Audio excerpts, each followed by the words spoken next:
Yo, what's up, everybody? Chang Daddy here. Gonna talk about the updates to the Skellige faction in the upcoming patch. There is no date released yet, but on stream yesterday, CDPR said soon. Yeah, if you like the video, let me know, subscribe, hit the thumbs up, leave me a comment, and depending on how this goes, I'll make them for the other factions. So let's get into it.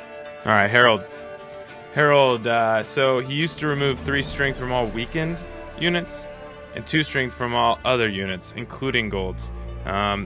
Big change here. He removes 2 strength from all opposing non-gold units. So it doesn't matter if they're weakened or not. He's removing 2 from them, not 3, and golds are immune. And that is a bigger change in this patch. Golds are now immune to almost everything, including other golds. That is a conversation for another video. But overall, I think it's a fine change. I think Harold's still viable. Obviously, playtest is the only thing that's going to really tell us. So we'll have to wait and see. Armorsmith, because the rest of the name is way too hard to pronounce. So this gets into positioning changes. I may or may not do a video about that.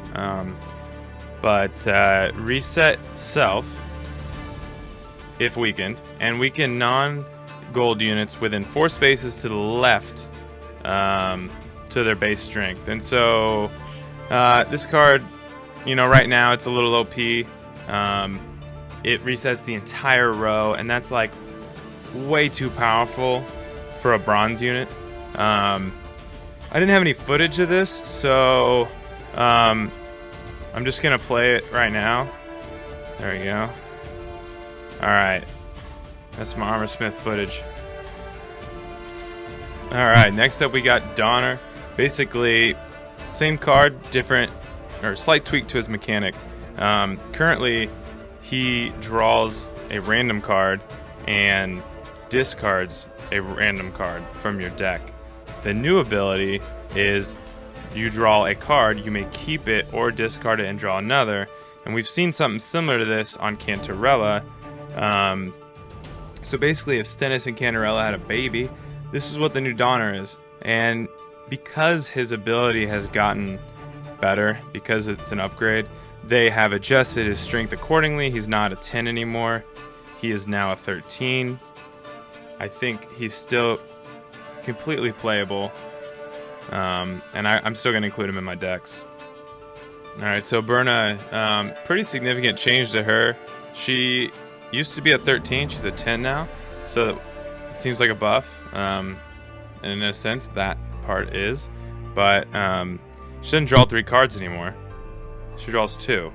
So basically what this is doing, I think this is bringing her more in line with the rest of the spies in the game, because as it stands, some would argue that she's the best spy in the game. Some people might say Avalok's that spy, but regardless, she is quite powerful, and they're bringing her down a notch. So she draws 2 cards now, and you still get to just keep one of them. I think this change is fine, and I'm glad that they adjusted her strength value to reflect her new ability. And I will still be running Berna in my deck. All right, War Longship. Overall, good change to this card. This card would be a total pain in the ass sometimes. So basically, this card went from a 5 to a 4, which is good.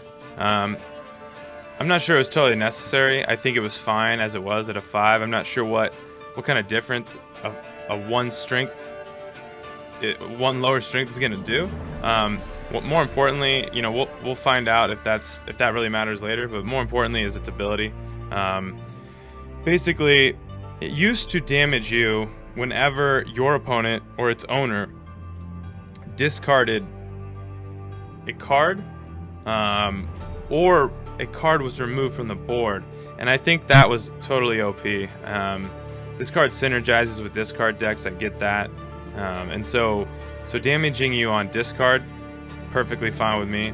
Damaging you when you destroy one of your opponent's cards, I think that's too much.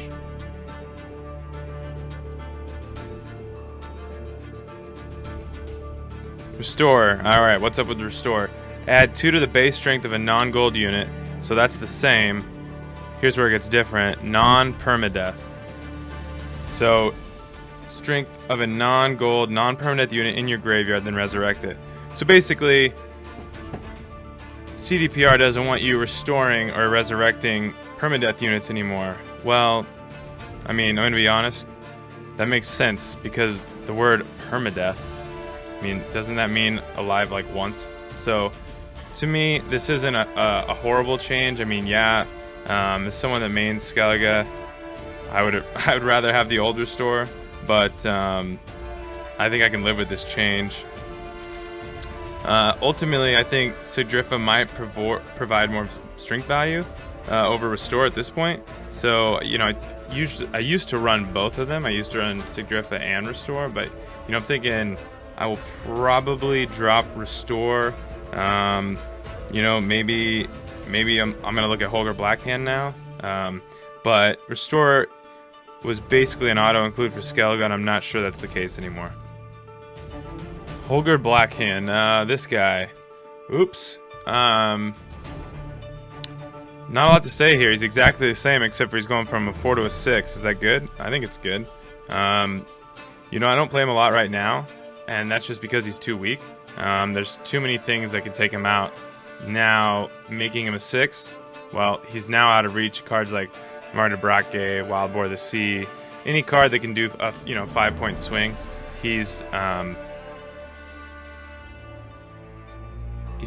too weak. You know what I'm saying? Like, he gets destroyed.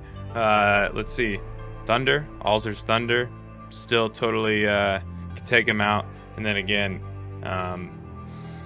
Orvith can still take him out. Trist can't take him out. So overall, you know, I might be running this guy instead of Restore now. Who knows? We'll see.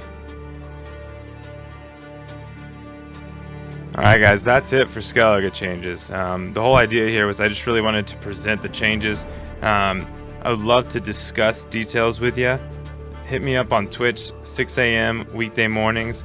If Twitch isn't your thing, leave a comment below and I will definitely respond. If you liked the video, subscribe, give me a thumbs up, all that good stuff. And again, thank you for watching.